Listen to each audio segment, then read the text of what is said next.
Hi, my name is Steve Elastic. I'm president of healthcareseeker.com. I'd like to welcome you to our very first video log of a new series that we hope that helps travel nurses in their jobs. With me is Christina Verducci. She's one of our best recruiters. She's been with us for 8 years. She doesn't like me saying that, but it's definitely true.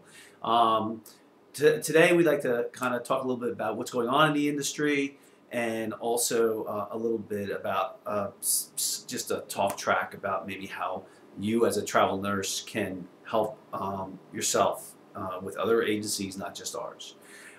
So first thing, Chris, let's just talk a little bit about what's going on in the industry right now. Well, right now it's not as busy as it once was a couple of years ago, but it's been kind of weird where it's still following similar patterns where January was pretty busy, I mean, relatively speaking, and then now in February it slowed down a little bit. I mean, a lot of travelers take their assignments starting in January after the holidays, and then they're booked from January, February, March, usually on a 13-week assignment. So there's always some drop-off in February where you're not having as many people get jobs or not as many jobs out there. So it's still following the same pattern. It's just less than it used to be a couple of years ago. It was really weird because, January started off where we were getting lots of jobs. There were a lot of opportunities for travel nurses. Rates were slightly going up. And then all of a sudden February came along and we had a lull for a week and a half. And so we're still not really sure, why that lull happened.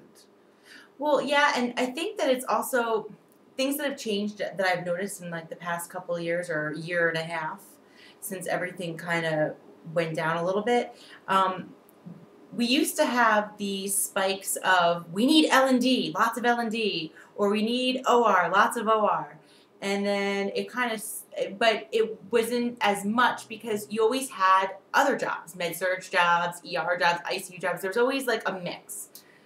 Now what I'm seeing is if there's that spike, it's all OR jobs, it's all ER jobs, it's all L&D jobs. So that's kind of a weird difference too, I think. Yeah. So for our friends out there, is it a good time to travel? Oh, I think it's always a good time to travel. I think for it depends on your situation, but I think that's always the case. If you're financially stable and, you're really, able to do it, family-wise, and you're open to areas and where you can go, I think it's a good time to travel because I think there are jobs out there in different places. Yeah. I think at any time, the more specific you get about an area or about a certain thing that you need, obviously that's going to cut out some of the jobs that are out there. So, I mean, if you need to be specific about jobs and exactly what you want, you can't be flexible because you need to be in, Tulsa, Oklahoma.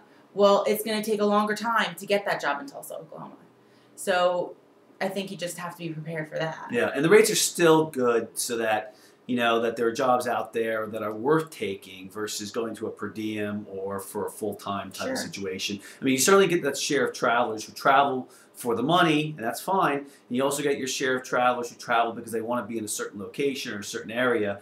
And, there's still those opportunities out there. Like a year ago last year, there weren't as many jobs. Now there are a lot more jobs. And, my opinion is in 2010, every month's going to continue to get better and better and better.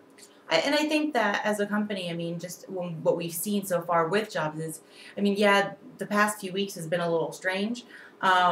But I still think overall we've seen from month to month, I've seen us make a little more headway every month.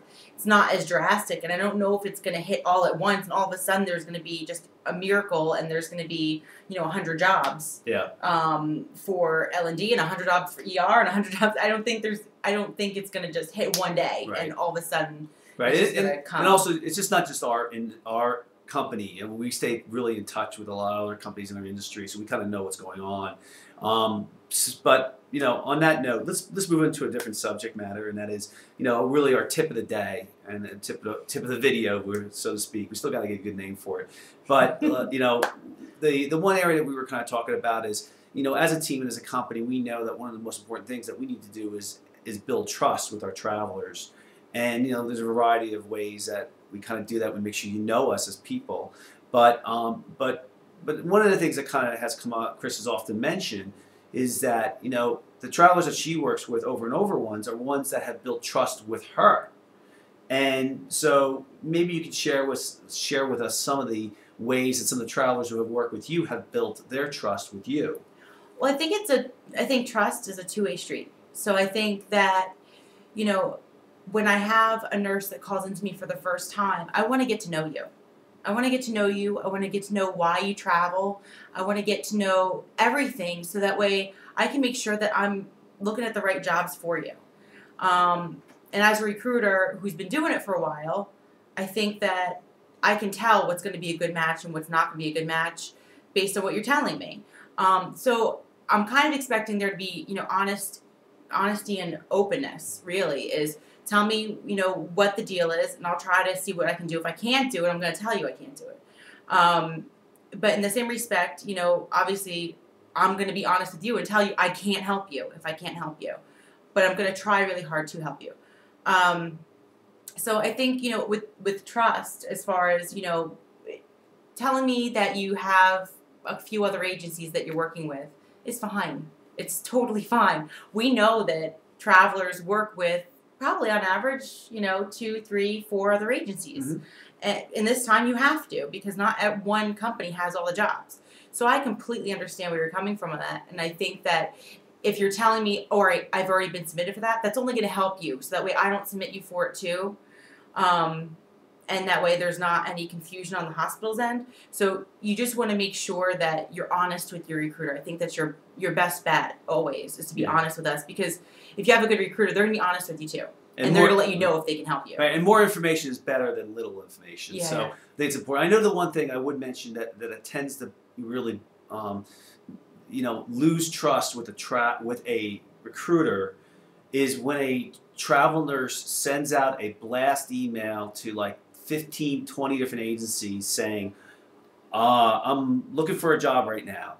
I think it's hard because, whereas I know that you guys work with a few different agencies, I understand and I'm fine with that.